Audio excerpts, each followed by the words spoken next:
they didn't address it in the draft, so maybe they can do it in free agency. And I'm talking about running back position and Wayne Gallman. Now, before you get crazy and think that I'm crazy, think about RB3 for the Cowboys right now. There isn't one. Corey Clement was a fine RB3 because he came in, did his job when TP was out, and he played a ton of special teams, right? But right now they have an undrafted free agent? Corey Clement's not on this team right now. And the running back options, I think, in free agency are very slim. And when you look at Gallman, he's only 27 years old, and he has the experience. I think he has the skill to be a reliable RB3, in my opinion. And me personally, I'm looking for a guy, if anything were to happen to Zeke or TP, I can give them the rock with confidence if need be. Now, while he bounced around in 2021, he was on about 3 different teams. Just 1 year before that, in 2020, he broke out. He filled in for Saquon Barkley on the terrible Giants and had a very productive year, almost 800 total yards and less than 190 touches. I think less than 180 touches, if I'm not mistaken. 7 total touchdowns. And his build is very similar to Tony Pollard. Now, I'm not saying he's as explosive to TP, but he's more of a lean guy. He's 6 foot, 200 pounds, 200 plus pounds. He's not a guy that's going to be a Zeke type, but nonetheless, he's a guy I think if you were running a true running back by committee, he'd be an ideal RB3 and getting some carries among that committee. Quick cut type of guy, a plant and go running back, and he has some versatility, I think, when you give him that opportunity. But here in Dallas, you're not running a running back by committee. We talked about this before. I think a running back by committee is 3 running backs or more. But a 1-2 punch is what it is, a 1-2 punch. And I think that's what Dallas has right now. They have Tony Pollard and Ezekiel Elliott. They just need a guy in case one of those dudes get dinged up, in case Ezekiel Elliott tears a PCL. You can sit his ass down, let him rest up, because you can bring in a guy like Wayne Gallman to take on the load a little bit here with Tony Pollard, or vice versa. All right? So I'm going to ask y'all, yay or nay on Wayne Gallman? Yay or nay? I'm going to say yeah. I'd bring him in, because it's not going to cost you a lot of money. In fact, let me pull up this. I'm talking about giving him a veteran minimum deal. And this is what a veteran minimum deal would look like in 2022 for a guy with his years of service. He has 5 years of service. And if you look over in the 2022 range, that's $1.35 million.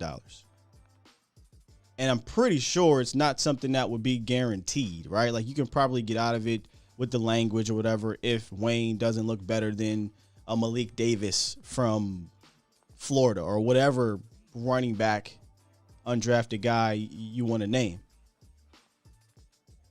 But I can't really see this hurting you here, Cowboys Nation. So why not, man?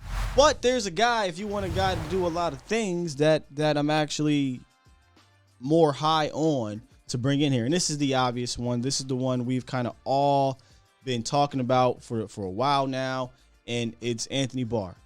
I think this is the most obvious, right? Like, this is the most obvious free agent fit for the Dallas Cowboys right now, for a multitude of reasons. The position we talk about all the time is not particularly deep, right? He has the connection to George Edwards, who coached him up to Pro Bowl level in Minnesota. So he has that connection. He's a veteran, 8 years in the league, 4-time Pro Bowler. He's versatile. I think he can play across the second level of the defense, and he's got the size to do some pass rushing things as a DPR guy. And much, in my opinion, much like the safety position last year, you remember when they brought in DeMonte KZ, Malik Hooker, 2 injury-prone guys, but 2 injury-prone guys who were talented, who had some success across, in the league. Not a whole ton of it, but some success. I think they were brought in here and they offset each other in case they got injured. I think the same could be said for a Anthony Barr and LVE, two at this point in their careers, injury-prone guys. I mean, you're talking about a guy in Anthony Barr who's missed, what did I say there, 20-something games in the last 4 seasons? So, he's injury-prone. But the way that the Cowboys use these linebackers, I don't think you're going to be relying on Anthony Barr to play 80, 90% of the snaps. You just tell him to play across the second level. In my opinion, I would personally give him all of LVE snaps, but hey, whatever. I'd bring him in here, make him push LVE, help a guy like Micah Parsons, show him the ropes a little bit. Jabril Cox.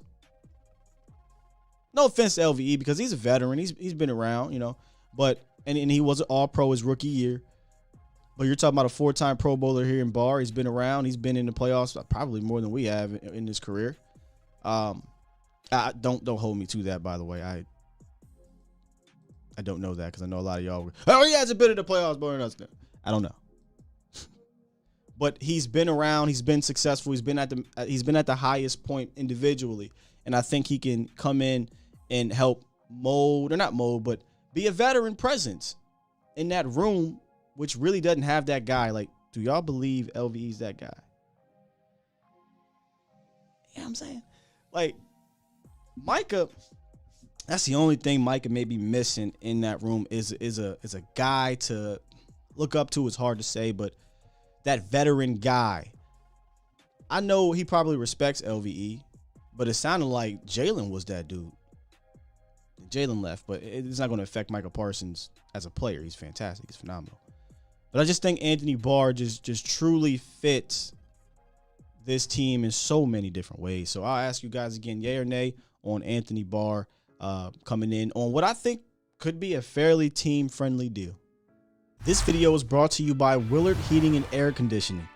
Willard is your go-to destination for air conditioning, heating, air quality, insulation, ductwork, and more. They've served the DFW area for over 30 years, and with their 100% money-back guarantee and 24/7 emergency service available, it's no surprise they have the best client reviews in the business. We know how brutal these summer months can be without the proper AC, which is why you need to call Willard Heating and Air Conditioning today.